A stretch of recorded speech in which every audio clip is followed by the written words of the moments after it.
Primeiro livro dos Reis, capítulo 10.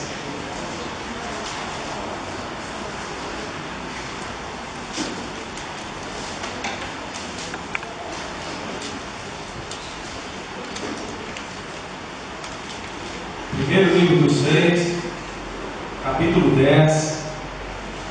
Eu vou ler, os irmãos acompanhem, continuem com suas Bíblias abertas, o Senhor quer falar com você. Tendo a rainha de Sabá ouvido a fama de Salomão com respeito ao nome do Senhor, veio procurá-lo com perguntas difíceis.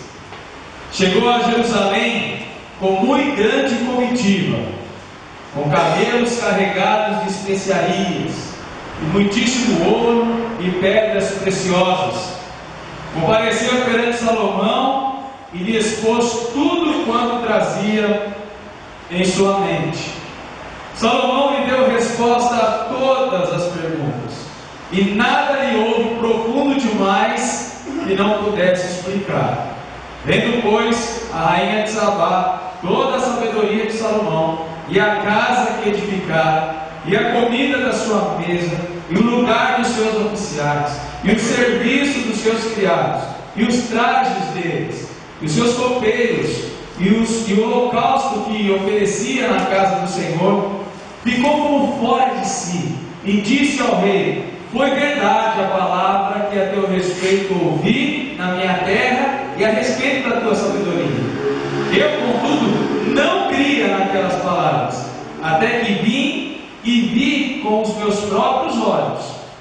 Eis que não me contaram a metade, sobrepujas em sabedoria e prosperidade a fama que ouvi. Felizes os teus homens, felizes esses teus servos, que estão sempre diante de ti e que ouvem a tua sabedoria. Bendito seja o Senhor teu Deus, que se agradou de ti para te colocar no trono de Israel.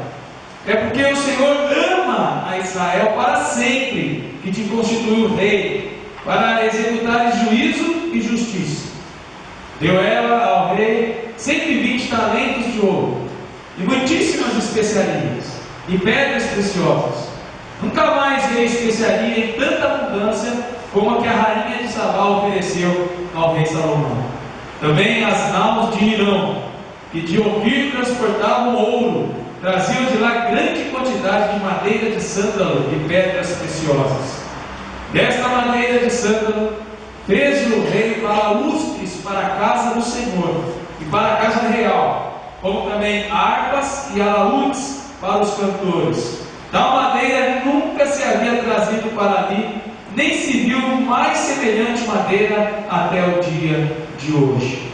O rei Salomão deu à rainha de Sabá tudo quanto ela desejou e pediu, afora tudo que lhe deu por sua generosidade real. Assim voltou e se foi para a sua terra com os seus servos. Amém. Irmãos, quantos de nós não gostariam de ver filhos, quem sabe filhos, quem sabe amigos, parentes, pessoas que nós amamos tanto, reconhecendo verdadeiramente a grandeza de Deus? Pense na sua vida, na sua família, pense na sua vida. Quantos de nós tem pessoas que amamos, mas ainda não travaram uma aliança, um pacto com o Senhor, e nós oramos por elas? Há um desejo no nosso coração de que essas pessoas se aproximem de Deus e cumprindo essa aliança com Deus, traga alegria ao nosso coração, por saber que um dia vamos estar juntos nos céus. Como também é verdade que traz tristeza aos nossos corações muitas vezes, quando pensamos em parentes, pessoas próximas da nossa família, quem sabe um amigo lá do nosso trabalho, que nós temos tanta amizade, talvez mais até que um irmão de casa, e que nós ainda não vemos que ele tem uma aliança com o Senhor. Por que muitas vezes isso demora? Porque o plano de salvação de Deus demora, ou parece que demora aos nossos olhos, para aquelas pessoas que nós tanto amamos e ainda não conhecem o nosso Senhor, ainda não se aliançaram, ainda não pactuaram com Deus, não travaram uma aliança. Você já pensou nisso? Será que tem algum familiar seu? Será que tem algum amigo do seu serviço que você gostaria tanto que tivesse a mesma fé que você? Isso traria alegria ao seu coração, mas o pacto, a aliança de Deus ainda não foi travado e nós pensamos que está demorando. E quando é bem próximo de nós, isso às vezes nos dá até uma ansiedade, uma agonia. Por que eu estou dizendo isso? Esse texto nos mostra o Senhor Deus selando o pacto, aliança com dois reis, um que já serve a Deus e um que vai passar a temer a Deus. Dentre as muitas lições, esse texto é riquíssimo, teria muitas lições práticas aqui, mas no final, no versículo 10 para frente, se você acompanhar aí na sua Bíblia, há uma aliança registrada aí, um pacto, e a Bíblia faz questão de mostrar. O texto poderia acabar no versículo 9 perfeitamente, com a rainha de Sabá dando glórias ao Deus de Salomão. Mas a Bíblia faz questão de mostrar uma troca de presentes no final. O final desse encontro entre o rei Salomão e a rainha de Sabá, possivelmente uma cidade ou estado da Etiópia na época, distante dali. O texto da Bíblia faz questão de contar, de mostrar essa informação de troca de presentes simplesmente, o que para nós não parece tão claro. Entre reis, seria muito claro a aliança que está sendo firmada ali. Antigamente, quando as pessoas chegavam em caravanas como essa da rainha de Sabá, e fala que veio com uma comitiva muito grande com ela, se ofereciam presentes em menor volume, para dar boas-vindas, para dizer que estavam vindo em paz. Mas quando se trocavam presentes no final da conversa, das informações trocadas, era sinal que dali para frente havia um pacto então entre esses dois povos. Era assim que funcionava, tá? Então esses presentes de alto nível que nós vemos aí no versículo 10, ouro, no versículo 11 de Ofir, a rainha de Sabá deu 120 talentos de ouro, especiarias, pedras preciosas, em tanta abundância como nunca se viu. Nós vimos aí no versículo 12 madeira de sândalo, que era uma madeira nobre da época, e que foi usada inclusive no templo. Ao mesmo tempo, nós vemos o rei Salomão no versículo 13 também dando tudo que ela pediu e desejou, aí no versículo 13, agora ou além de tudo que ele tinha, por uma troca muito grande de presentes ali, o que confirma, o que configura ali uma aliança, não apenas amistosa, não apenas política, mas eu posso mostrar para os irmãos biblicamente que religiosa. E nós vamos ver isso, não só pelas palavras da rainha de Sabá no versículo 9, quando ela exulta a Deus como poucos crentes fazem. Esse versículo 9, a exultação, bendito seja o Senhor teu Deus, dizendo que Deus ama Israel por isso. Olha, é uma declaração de louvor a Deus, como muitos crentes não conseguem fazer. Mas muito mais do que isso, se nós ouvirmos as palavras do próprio Jesus, lá em Lucas, capítulo 11, eu gostaria que os irmãos abrissem para conferir isso.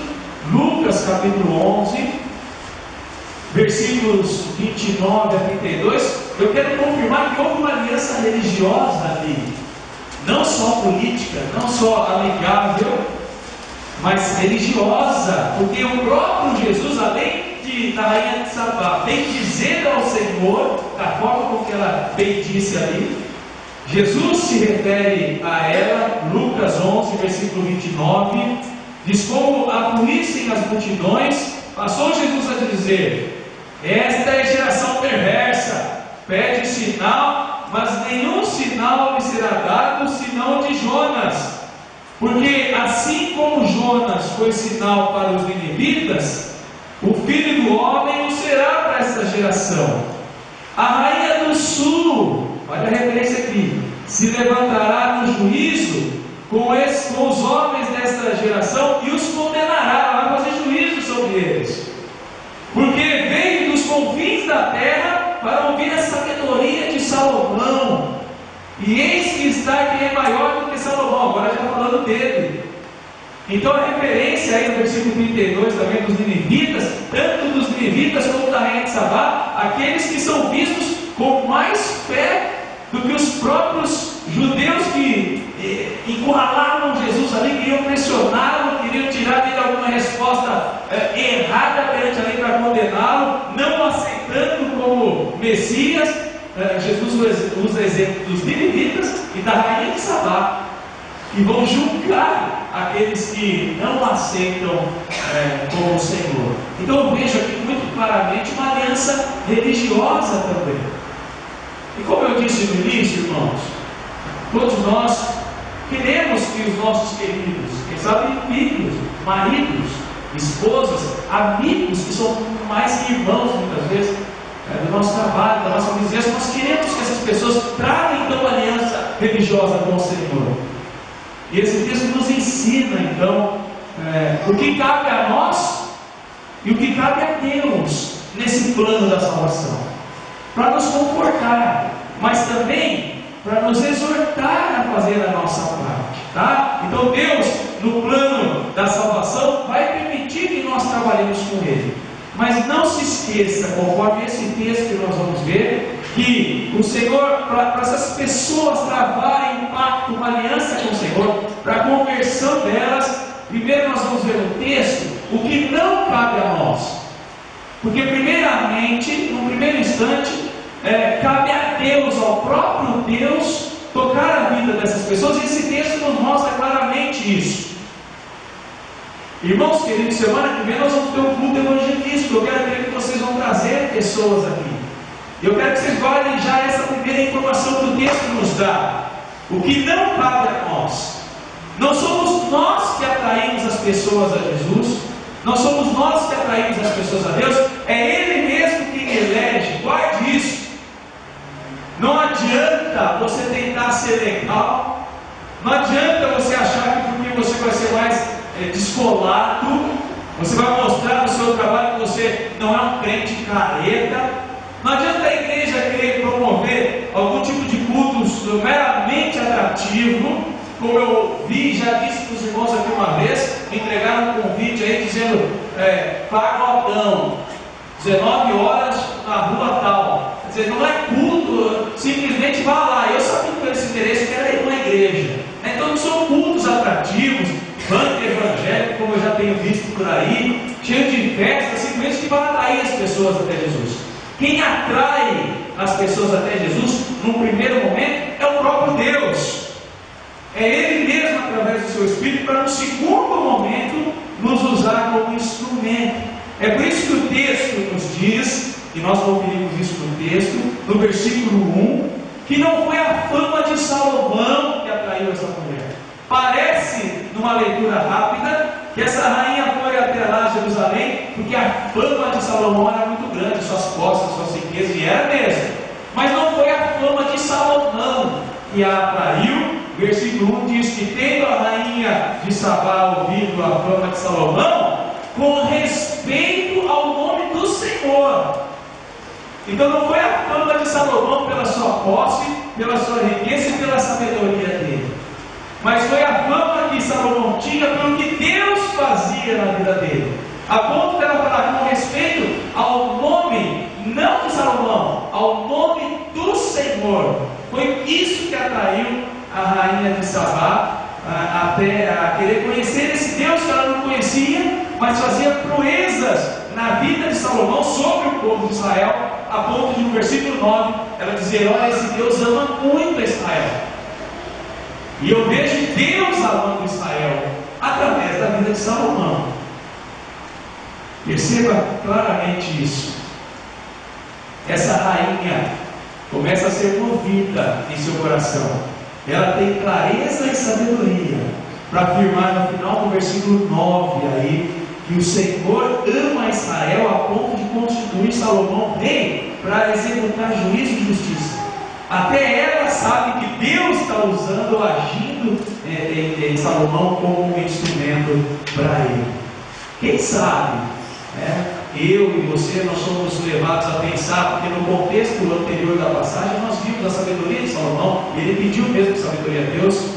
Nós vemos as riquezas. Se você ler o texto anterior, você vai ver as riquezas que Salomão tinha. Nós sabemos disso, mas logo na sequência nos diz que uma rainha foi atraída até lá, e nós podemos incorrer no erro de pensar que foi atraída pela fama que Salomão tinha, mas não foi isso que aconteceu. Ela não foi atraída lá pela fama de Salomão, mas foi pelo nome do Senhor. É o Senhor quem me atrai, e isso deve servir de conforto para nós. Não há nada que nós possamos fazer num primeiro momento, tentar ser legal, tentar ser atrativo, tentar não mostrar que ser crente é tão careta assim. A gente às vezes fica preocupado: o que fazer para levar uma pessoa até Cristo? Você pode fazer qualquer coisa, que se Deus não a atrair pelo seu espírito, você jamais conseguirá trazer ninguém na presença do Senhor. Talvez consiga trazer para assistir um culto, não para cultuar a Deus. O que não cabe a nós, no início desse versículo 1, já disse: não o que Salomão fez, mas o que Deus fez através de Salomão. E ela reconhece a fama de Deus. Tendo a rainha de Sabá ouvido a fama de Salomão, com respeito ao nome do Senhor. Por isso que aconteceu. A Bíblia dá outro exemplo. Abraão, por exemplo, Gênesis 23, versículo 6. Abraão andava peregrino por uma terra, e quando ele chega então a um lugar, as pessoas reconhecem Abraão, não a fama dele, ele era muito rico também. Abraão era um homem de posses e caminhava com muitos bois e animais, e uma família com ele, servos e servas. E quando esse povo vê Abraão, peregrino na terra que ele estava, cheio de posses, Gênesis capítulo 23, versículo 6, diz que o povo diz: ouve no Senhor, dizendo a Abraão: tu és príncipe de Deus entre nós. E aí então deixa que Abraão possa sepultar a sua esposa lá. Mas ele é príncipe de Deus. O reconhecimento não é que Abraão é um simples príncipe ou um mero príncipe. Ele é príncipe de Deus. É assim que Deus atrai as pessoas, através dele mesmo. Cabe a Deus o plano de salvação. Por isso, quando nós pensamos às vezes naquelas pessoas mais difíceis, que até nós amamos muito, mas que são difíceis, é engraçado como nós escolhemos pessoas para trazer para a igreja, Nós pensamos naquela que tem carinha de crente e só falta ser crente. Então ela é boazinha, ela é humilhada no trabalho, ela parece um crente, todo lá largado, as traças lá, todo mundo pisa em cima. Eles falam: essa pessoa só falta ser crente, vou convidar, certamente ela vai, ela não vem. E aí a gente pensa às vezes naquela pessoa difícil, e faz chacota com crentes ainda, brinca com a palavra de Deus. A gente fala: jamais, essa pessoa jamais vai aceitar. Sabe o que é isso? Você achar que a pessoa vem no primeiro momento pela sua razão, por aquilo que você pode oferecer. Isso não cabe a nós. No primeiro momento, a rainha de Sabá foi levada lá pela fama do Senhor sobre Salomão, e não de Salomão simplesmente. Lembre-se sempre disso. Por isso pode levar o Evangelho a quem quer que seja, porque é Deus quem faz, é Deus quem atrai. E mais uma vez eu digo para os irmãos: isso é confortante aos nossos corações, deve ser confortante aos nossos corações. Mas, como eu disse, existem coisas que nós não podemos fazer, e no primeiro momento, eu já te digo, não há nada que você possa fazer. Mas no segundo momento, Deus nos usa tremendamente, tá bom? No plano da salvação, depois de Deus nos atrair, Deus atrair as pessoas até Ele nos usa como instrumentos para que essas pessoas então permaneçam e queiram então seguir a carreira cristã a mesma que a nossa, tá bom? Irmãos, guardem uma segunda notícia: são muitas as pessoas que abandonam o Evangelho, que vêm para a igreja e até se sentem bem no começo, sentem-se atraídas por Deus, passam a gostar dos cânticos, acham tudo muito legal, muito bom estar na presença de Deus, e agora Deus começa a nos usar para que elas permaneçam nessa carreira. Então, no segundo momento, cabe a nós revelar a nossa fé, revelar a nossa esperança, o nosso amor, o nosso compromisso com Deus. Agora cabe a nós. Se no primeiro momento a rainha de Sabá foi atraída pela fama do Senhor, a respeito do nome do Senhor, não do nome de Salomão, agora no segundo momento ela começa a reparar na vida de Salomão, quem ele era, e isso faz com que ela contemple e se inspire a adorar a Deus realmente. Veja aí a motivação do texto, o que cabe a nós, e Salomão não vai ser reprovado nisso. No versículo 1, no finalzinho do versículo 1, diz que ela chegou com perguntas difíceis a Salomão. Final do versículo 2 diz que compareceu perante Salomão e expôs tudo quanto trazia em sua mente. As pessoas vêm e nos questionam então a razão da nossa fé, a razão da nossa esperança, nos fazem perguntas difíceis e muitas vezes nós não sabemos responder. No segundo momento, depois desse primeiro que Deus mesmo atraiu as pessoas até nós, agora que chegou a nossa hora, agora que cabe a nós, as pessoas chegarão com perguntas difíceis, querendo saber de nós, querendo nos provar. Diz o texto que ela queria provar a Salomão. Foi trazida por Deus, mas Salomão havia pedido sabedoria anteriormente. Também no contexto anterior, Salomão tinha pedido essa sabedoria a Deus. Por isso, no versículo 3, diz que Salomão lhe deu respostas a todas as perguntas, e nada lhe houve profundo demais que não pudesse explicar. As pessoas têm chegado até nós, sendo enviadas por Deus, atraídas por Deus. E qual a nossa resposta quando elas nos interrogam sobre o nosso Deus? Muitas vezes nós não temos palavras. Agora aquelas orações, meu Senhor, não tem palavra, não tem mesmo. Não tem palavras às vezes para adorar a Deus, não tem palavras às vezes para defender a razão da nossa fé. Você crê em Deus, crê. Por quê? O que Deus é em você? E as pessoas começam a não ter respostas. Salomão tinha, porque tinha sabedoria da parte de Deus. Irmãos, guardem isso. Se no primeiro momento nós não fazemos nada, é Deus quem faz. No segundo momento Ele nos usa muito. Nós somos as pedras vivas. Nós somos a imagem desse próprio Deus. Nós precisamos entender isso. Pedro escreve lá na sua primeira carta, capítulo 3, versículo 15. Primeira carta de Pedro, capítulo 3, versículo 15. Santificai a Cristo como Senhor em vosso coração, estando sempre preparados para responder a todo aquele que vos pedir razão da esperança que há em vós. Vou repetir. 1 Pedro, capítulo 3, versículo 15. Santificai a Cristo, esteja preparado em Cristo, como seu Senhor, no seu coração. Busque sabedoria em Deus. Para quê? Estando sempre preparados para responder a todo aquele que vos pedir razão da esperança que há em vós. Isso todos buscamos a sabedoria de Deus, das indagações mais profundas que possam vir a nós. As pessoas trazem, ou vocês nunca foram questionados? Tem certeza que sim. As pessoas nos questionam sobre Deus e muitas vezes nós ficamos sem saber dar resposta. Testemunhamos contra a nossa própria fé. Mas além disso, há um detalhe mais importante, que é o nosso testemunho. E o texto continua descrevendo no versículo 6, que além de saber da resposta da fé, Salomão testemunhava na sua vida.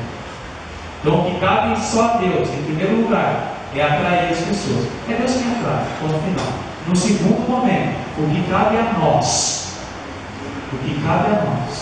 revelar fé, esperança, como nós já vimos, responder todas as perguntas, e também através do nosso testemunho. Veja no versículo 6, foi verdade, olha a palavra dela, foi verdade que eu ouvi a teu respeito na minha terra, a tua sabedoria.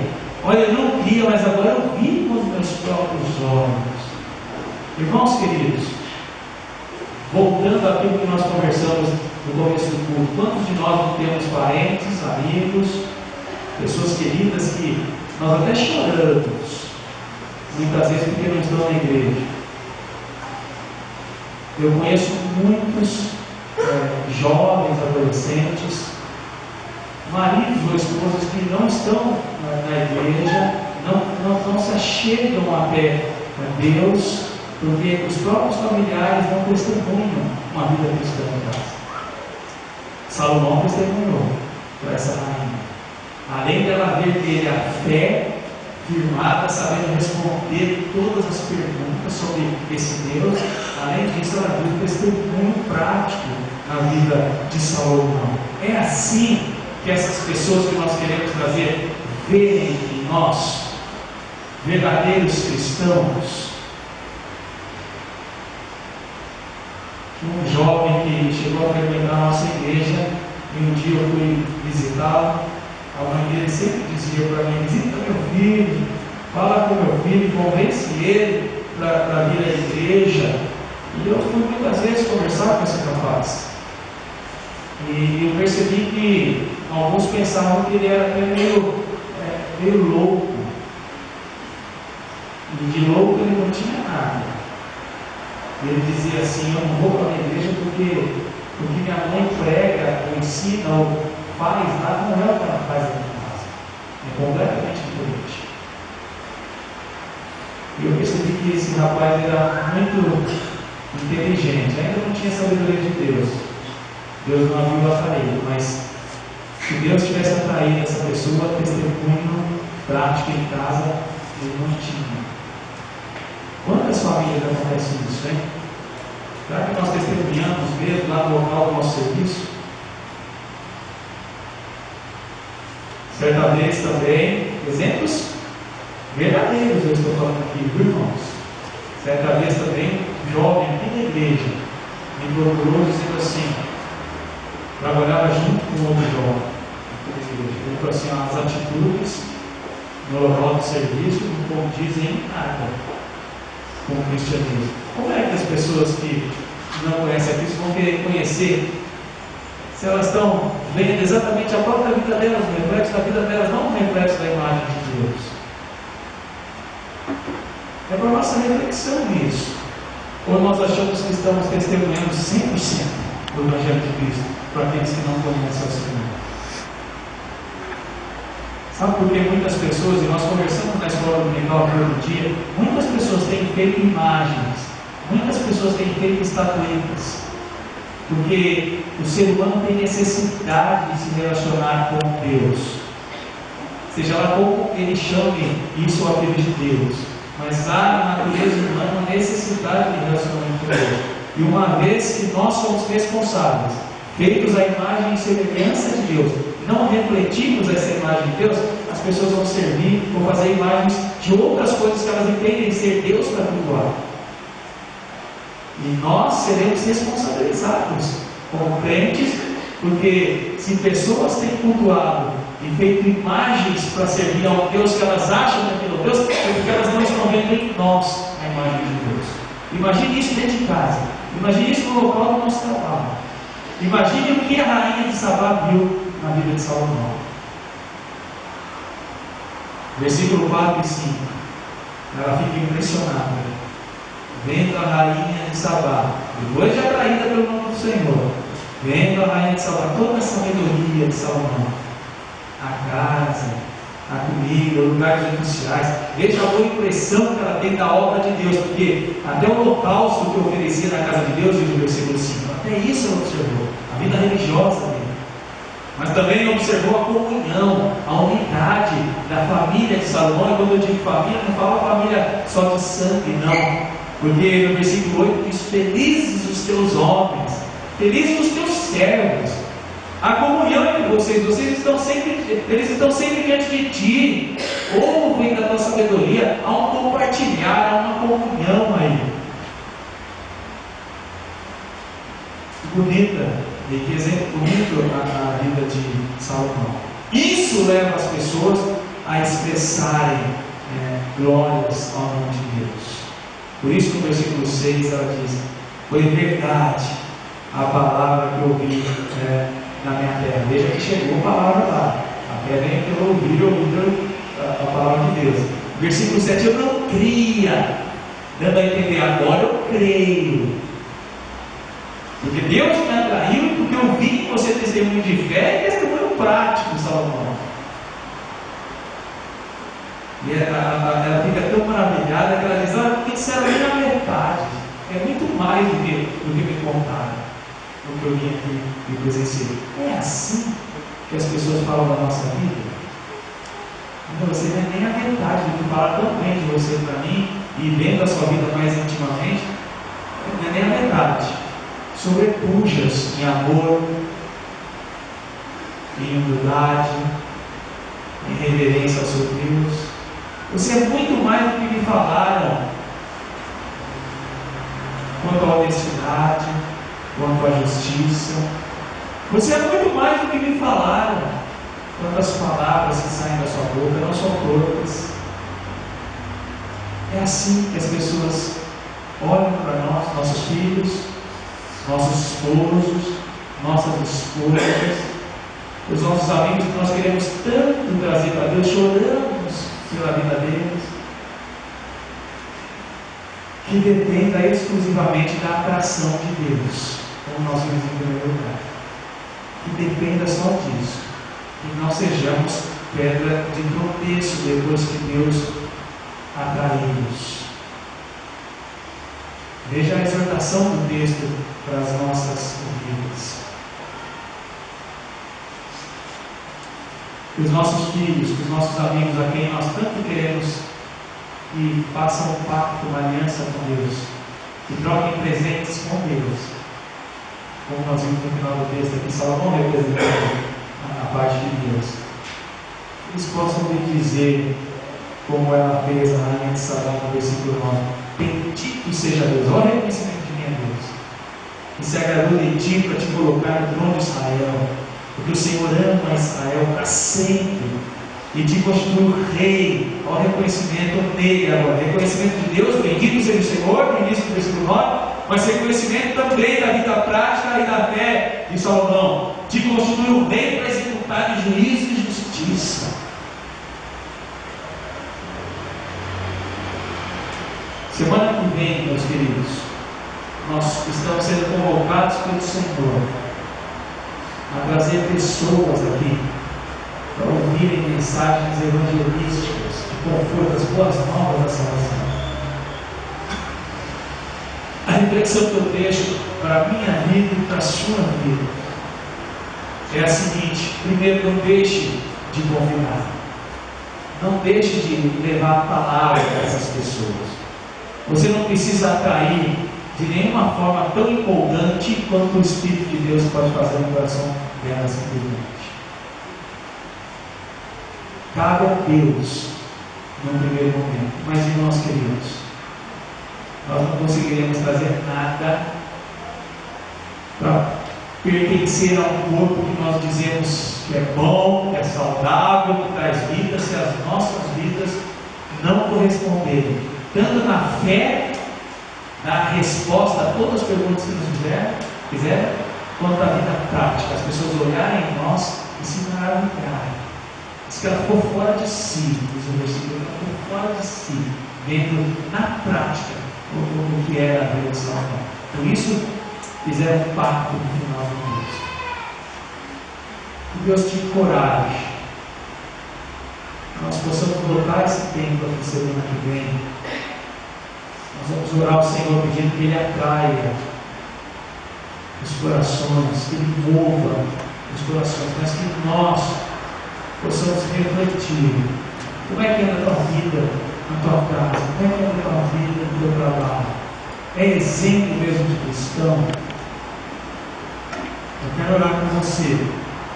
Nós vamos louvar a Deus depois também. Eu quero orar com você nesse sentido. Chega, não dá mais para o crente ser reconhecido depois, posteriormente. Sabe aquela velha notícia assim? Ah, você é crente. Quer dizer, você também é evangélico? Não dá mais. Se alguém tem dito isso na nossa vida, é porque nós não refletimos ainda o que é o cristianismo. Porque é muito diferente do que a sociedade tem ensinado. Vamos nos colocar no lugar, dependendo da nossa fé, custe o que custar, custe a nossa vida.